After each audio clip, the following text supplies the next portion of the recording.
Hey guys, welcome back to today's video. Today is Tuesday, January 25th, 2022, and today we are going to be talking about the state of Alabama. Now, I am actually recording in my dorm room on my desktop computer because my computer is actually not here. My MacBook that I typically use for recording, it was delivered yesterday, but unfortunately my campus mail center has yet to receive it. So I probably will have it tomorrow, and then I will be able to record videos for you guys back to my normal routine, but it has become a little bit more difficult because I am recording out in the common room where I have three other roommates, which makes it a bit difficult when it comes down to timing and getting everyone, outside of the room in order for me to record. But hopefully, this one will be a good video and it will likely not be recorded in a similar type of fashion in the future, just simply because it isn't the best. Also, I'm next to the window, so if you hear any background noise, I do apologize for that.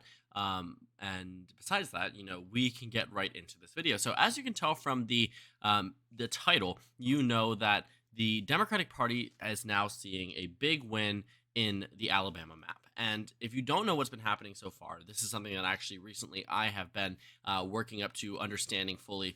The state of Alabama passed a new congressional map in the state of Alabama back in November, I believe. They released a map and confirmed it on mid-November. And this is the map that was released and confirmed by the Republican-controlled state legislature. Now, if you know anything about Alabama, you will know that the state itself is extremely conservative. Donald Trump won here by 35 points. Republicans consistently win here, and Democrats actually did not win a Senate election until 2017, since the 1990s in the state of Alabama. So that 2017 Doug Jones victory is something that I will actually point out to you in just a moment for different reasons than you might think. But that was the only substantial Democratic victory in quite some time now, and Democrats don't really look like they have much of an opportunity in the future to win in the state of Alabama.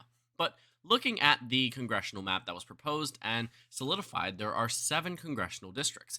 Now, in a perfect world, there would be 2 Democratic districts and 5 Republican districts, just based off of the state's partisan vote share and the way that the state leans.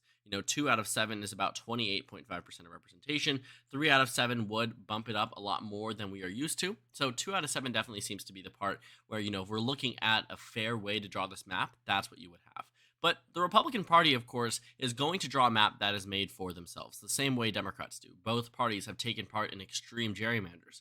And I'm not going to say that Alabama is necessarily extreme because I'm not surprised by it, but it is a gerrymander. Because looking at the map, all it does is provide the Democratic Party with a singular congressional district. Now, keep in mind the Democrats routinely win about more than 30% of the vote here in the state, but under this map would only get 14% in terms of representation. Now, the good thing for the Democratic Party in the state of Alabama is that this 7th district is protected. If you remember, we briefly talked about the state of Tennessee because they drew new congressional maps that cut out a Democratic district and left just a singular one. The reason why they left a singular one and didn't crack another district like they did with Tennessee's 5th district is because of the Voting Rights Act, which ensures minority representation in the United States Congress. And looking at the Alabama map, if Republicans could, I have no doubt in my mind they would crack this 7th district and make it solid red. It has been done before in other states that are no longer protected by the VRA, but this district is. And if Republicans were to draw this into a Republican district, it would make it hard for there to be a black representative in this 7th district, which is the minority group that is specifically focused on when it comes down to protecting this district. But the thing about this is that the Democratic Party and members of in opposition to gerrymandered maps like this one were not happy with this proposal. Even though the GOP did give a VRA compliant map, it's not a map that fairly represents the majority of the state itself when it comes down to total representation. And we'll talk about what the court ruling actually ruled in this state itself. But what you find, again, is that this map is extremely gerrymandered. You don't find a single congressional district that is less than Republican 30 outside of the 7th district. And that's where the concern is for the Democratic Party. And I mentioned Doug Jones for a reason. As I said, Democrats have not had much luck in the state of Alabama for quite some time now. 2017 was their first real victory, and it was because Doug Jones was running against someone who had a very scandalous past. But even with this 49.9% of the vote, the victory by 1.5% across the state of Alabama, Doug Jones failed to win a single congressional district, except get this, the 7th congressional district. And here's how the map looked. The title here on the Washington Post article is How Doug Jones Lost in Nearly Every Congressional District But Still Won the State. And if you actually open this image to a new tab, you will see that every single district voted against Doug Jones except for one, yet a statewide victory was possible. And the statewide victory was possible because many of these Republican districts were so close. They were decided between 0 and 5%. So had the election been just 5 points more to the left, you would have seen Doug Jones win the majority of the congressional delegation and the congressional map in the state of Alabama. But that wasn't the case because Alabama is still inherently a red state. But the 7th district really drove up the margin. And that 7th district was that VRA compliant, VRA safe district that was made for the Democratic Party to win and specifically to elect a black representative. But the interesting thing about Alabama is that not all of the minority population can fit in the 7th district. I mean, of course, there's always going to be cultural dispersion and different cities in different regions, but because the state itself grew in minority population, the state of Alabama, according to the United States Census from 2020, actually, grew 5.1%, but in terms of the overall percentage of race / ethnicity, what you find in the state of Alabama is that it is controlled, not controlled. It itself has a majority of the population, which is white alone, meaning, not Hispanic, not Latino, white alone, 64%. But that means there's about 35% out there that is minority vote. And specifically, when you take a look at the black percentage, African American percentage, 27.2% across the state, think about that for just a moment. If the map itself is meant to be drawn in a way where you ensure fair representation for black residents in the state of Alabama, what you will find is that 27% does not match up to the 14% that was provided. 27% is effectively cutting the black representation in the state of Alabama by half. I mean, you are talking about drawing out a district that could be drawn in a way that there are now 2 either majority minority or majority black districts in the state of Alabama, but that won't be the case because the Republican Party passed this map.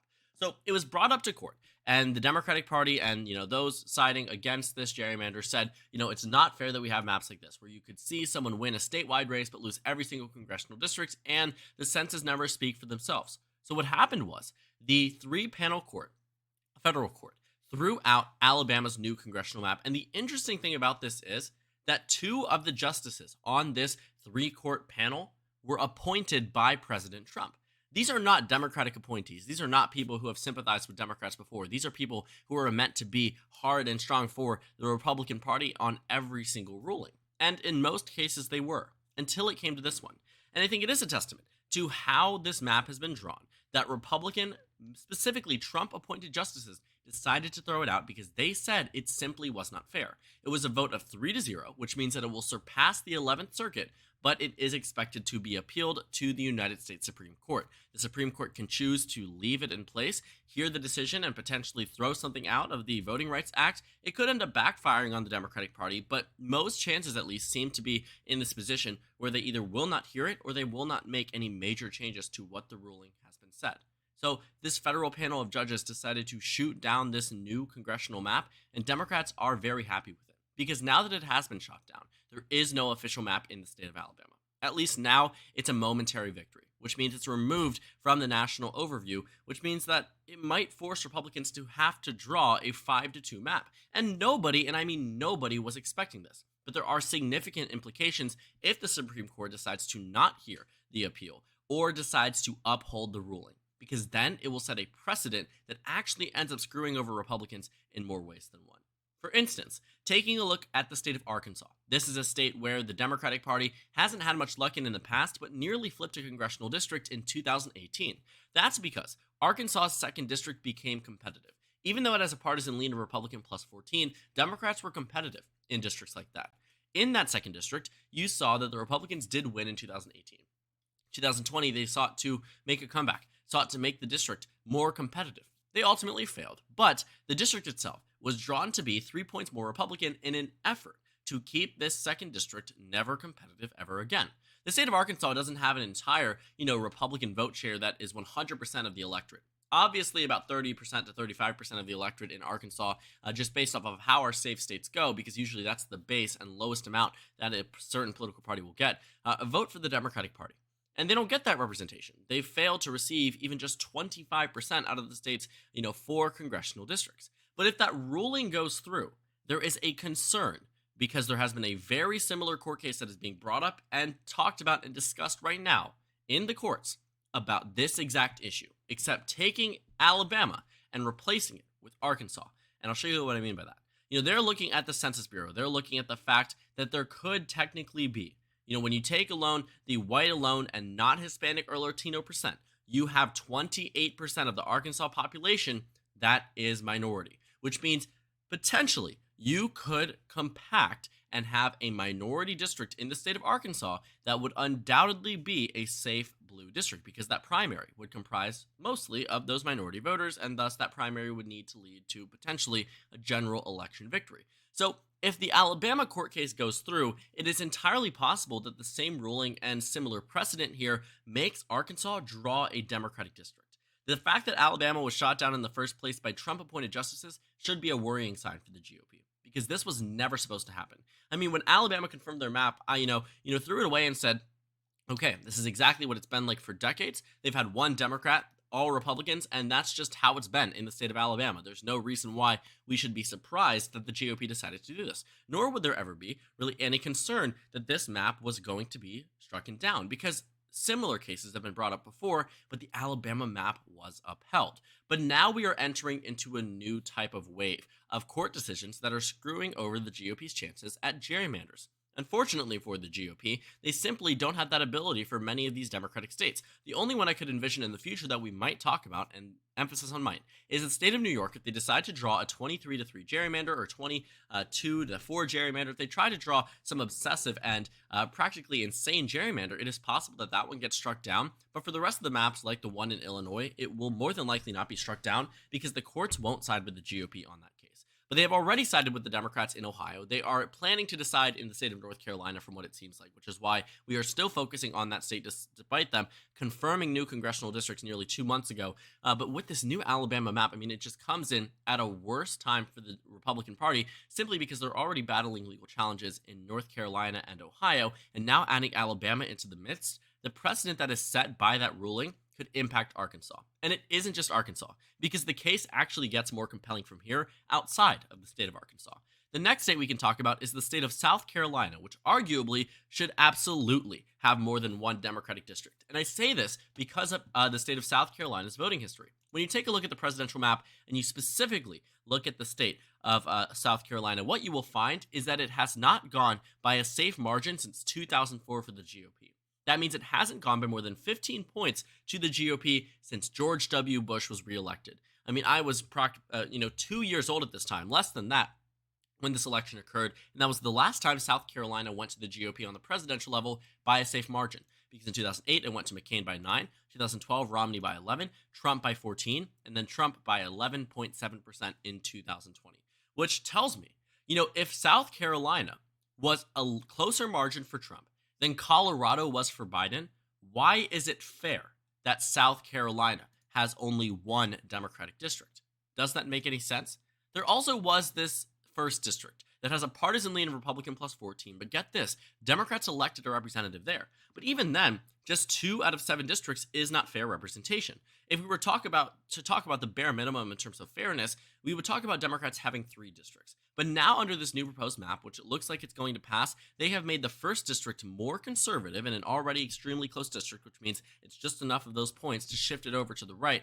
And then they have kept James Clyburn's district, Jim Clyburn, the one who endorsed President Biden back during the Democratic primary and eventually led to his success. But this district is protected by the Voting Rights Amendment. But here's the thing.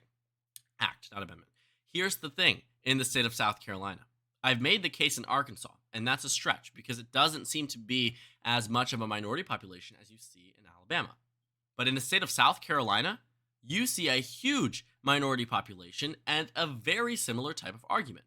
Both South Carolina and Alabama have the same number of congressional districts. So if Alabama is shot down by Trump-appointed justices and potentially upheld or, kept in place by the Supreme Court, the same thing seems likely, that it would happen in South Carolina because a very similar, in fact, nearly identical case is being brought up to the courts about this exact map. Because seeing it what you find is one district gives, representation to minority voters in United States Congress. One district out of 7. But looking at the population and the race breakdown, what you find is that over a fourth of the state is Black or African American alone. That is just 1/4 chunk of the state population that is, not even any other type of minority group. Simply just Black citizens, right? What you find is that you also see that there is an increase. You have Hispanic or Latino, 6%, right? 2 or more races, 2%. Asian alone, 2%. The numbers don't add up in favor of, the Republican Party, which means that this new map, this one right here, could potentially be shot down if confirmed, and they would be forced to draw 2 new safe Democratic districts. These are things that the Democratic Party really didn't think could happen. The fact that there could be a map in Alabama that was shot down, and that precedent and that type of ruling could be applied to 2 additional states. And who knows what the future implications are as we go through the rest of these maps. Potentially, I'm missing a state here where there could be a very similar court case brought up and new maps have to be drawn. We are going through so many legal challenges on both sides for these maps, and it looks like right now the Democratic Party are the ones benefiting from this.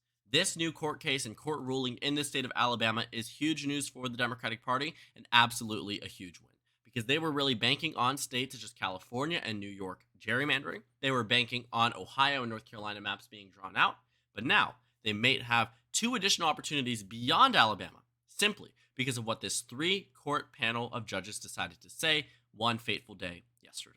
So thank you guys so much for watching this video. Make sure to comment down suggestions below. Subscribe on the left if you haven't already, and check out the Instagram and Twitter. At the bottom left of the screen, there's also a Discord server for you to go ahead and join. On the screen, there's a video you can watch, and then a playlist for my 2022 election analysis videos. Again, thank you guys so much for watching, and I will see you all later today.